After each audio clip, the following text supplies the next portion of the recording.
ನಮಸ್ಕಾರ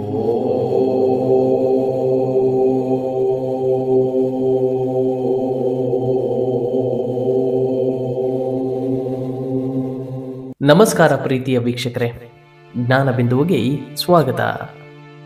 ಮನುಷ್ಯನ ಈ ಕೆಟ್ಟ ಗುಣಗಳು ಬದುಕನ್ನೇ ಹಾಳು ಮಾಡುತ್ತವೆ ಎಂದು ವಿದುರ ಮಹಾತ್ಮರು ಹೇಳಿದ್ದಾರೆ. ಜಗತ್ತಿನಲ್ಲಿ ಬದುಕುವ ಪ್ರತಿಯೊಬ್ಬರಿಗೂ ಸಂತೋಷವಾಗಿ ಬದುಕುವ ಆಸೆ ಇದ್ದೇ ಇರುತ್ತದೆ. ಆದರೆ ಎಲ್ಲರಿಗೂ ಕೂಡ ಸಂತೋಷಕರ ಜೀವನ ಸಿಕ್ಕರೆ ಕಷ್ಟ ಎನ್ನುವ ಪದ ಅರ್ಥವನ್ನೇ ಕಳೆದುಕೊಳ್ಳುತ್ತದೆ. ಹೆಚ್ಚಿನ ಜನರು ತಮ್ಮ ಕೆಲವು ಗುಣಗಳಿಂದ ತಮ್ಮ ಸಂತೋಷವನ್ನ ಹಾಳು ಮಾಡಿಕೊಳ್ಳುತ್ತಾರೆ. ಈ ಬಗ್ಗೆ ವಿದುರರು ಸ್ಪಷ್ಟವಾಗಿ ಹೇಳಿದ್ದು, ಹೀಗಾಗಿ ಈ ಕೆಟ್ಟ ಗುಣಗಳನ್ನು ಬಿಡುವುದು ಉತ್ತಮ ಎಂದು ಹೇಳಿದ್ದಾರೆ. ಹಾಗಾದರೆ ಬದುಕಿನಲ್ಲಿ ಖುಷಿಯಾಗಿರಲು ಏನು ಮಾಡಬೇಕು ಎನ್ನುವುದರ ಸಂಪೂರ್ಣ ಮಾಹಿತಿ ಇಲ್ಲಿದೆ. ಜೀವನವು ಸುಖ ದುಃಖಗಳ ಸಮ್ಮಿಲನವಾಗಿದೆ. ಆದರೆ ಪ್ರತಿಯೊಬ್ಬರು ಬಯಸುವುದು ಸಂತೋಷವನ್ನ ಮಾತ್ರವೇ.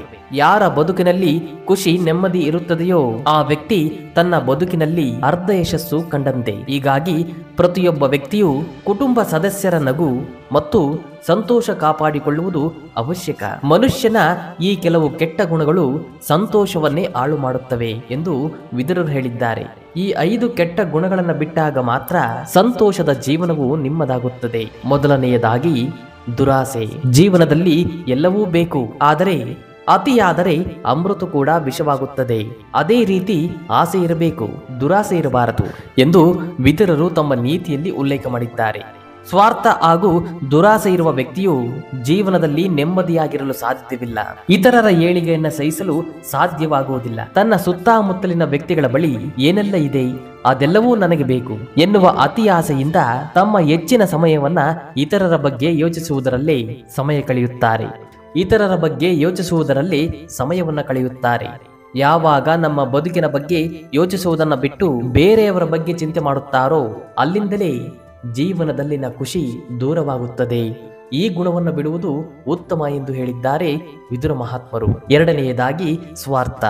ಕುಟುಂಬ ಹಾಗೂ ತನ್ನವರ ಸಂತೋಷಕ್ಕೆ ಗಮನ ಕೊಡದೆ ತನ್ನ ಸ್ವಾರ್ಥಕ್ಕಾಗಿಯೇ ಬದುಕುವ ವ್ಯಕ್ತಿ ಭವಿಷ್ಯದಲ್ಲಿ ಕಷ್ಟಗಳನ್ನ ಎದುರಿಸಬೇಕಾಗುತ್ತದೆ. ಸ್ವಾರ್ಥ ತುಂಬಿದ ವ್ಯಕ್ತಿಗೆ ಕಷ್ಟದ ದಿನಗಳಲ್ಲಿ ಯಾರೂ ಕೂಡ ಸಹಾಯವನ್ನ ಮಾಡುವುದಿಲ್ಲ. ಹೀಗಾಗಿ ಯಾರು ಸ್ವಾರ್ಥವನ್ನ ಬಿಟ್ಟು ತ್ಯಾಗದ ಭಾವನೆಗಳನ್ನ ಬೆಳೆಸಿಕೊಳ್ಳುತ್ತಾರೋ ಆ ವ್ಯಕ್ತಿ ಮಾತ್ರ ಜೀವನದಲ್ಲಿ ಖುಷಿಯಾಗಿರಲು ಸಾಧ್ಯ. ಮೂರನೆಯದಾಗಿ ಕೀಳರಿಮೆ. ವಿದುರ ನೀತಿಯಲ್ಲಿ ಹೇಳಿರುವಂತೆ ಯಾವ ವ್ಯಕ್ತಿ ತನ್ನ ಮೇಲೆ ಕೀಳು ಭಾವನೆಯನ್ನ ಬೆಳೆಸಿಕೊಂಡಿರುತ್ತಾರೋ ಆ ವ್ಯಕ್ತಿಯು ಸಂತೋಷವಾಗಿರಲು ಸಾಧ್ಯವೇ ಇಲ್ಲ, ತನ್ನಿಂದ ಏನೂ ಮಾಡಲು ಸಾಧ್ಯವಿಲ್ಲ. ಹೀಗಾಗಿ ಯಾರೇ ಆಗಲಿ ತನ್ನ ಸಾಮರ್ಥ್ಯದ ಬಗ್ಗೆ ಅನುಮಾನವನ್ನ ಹೊಂದಿರಬಾರದು. ಅಂತಹ ಗುಣವಿದ್ದರೆ ಅದನ್ನ ಬಿಡುವುದು ಉತ್ತಮ. ಮೊದಲು ತನ್ನನ್ನು ತಾನು ಇದ್ದಂತೆ ಒಪ್ಪಿಕೊಂಡು ಪ್ರೀತಿಸಬೇಕು. ಆತ್ಮವಿಶ್ವಾಸ ವ್ಯಕ್ತಿಯನ್ನ ಬಲಶಾಲಿಯಾಗಿ ಮಾಡುವುದು ಮಾತ್ರವಲ್ಲದೆ ಜೀವನದಲ್ಲಿ ಸದಾ ಸಂತೋಷವನ್ನ ನೀಡುತ್ತದೆ. ನಾಲ್ಕನೆಯದಾಗಿ ಕೋಪ. ಈ ಭೂಮಿಯ ಮೇಲೆ ಹುಟ್ಟಿರುವ ಪ್ರತಿಯೊಬ್ಬ ವ್ಯಕ್ತಿಯು ನಾನಾ ರೀತಿಯ ಭಾವನೆಗಳನ್ನ ವ್ಯಕ್ತಪಡಿಸುತ್ತಾನೆ. ಅದರಲ್ಲಿ ಕೋಪ ಕೂಡ ಒಂದು.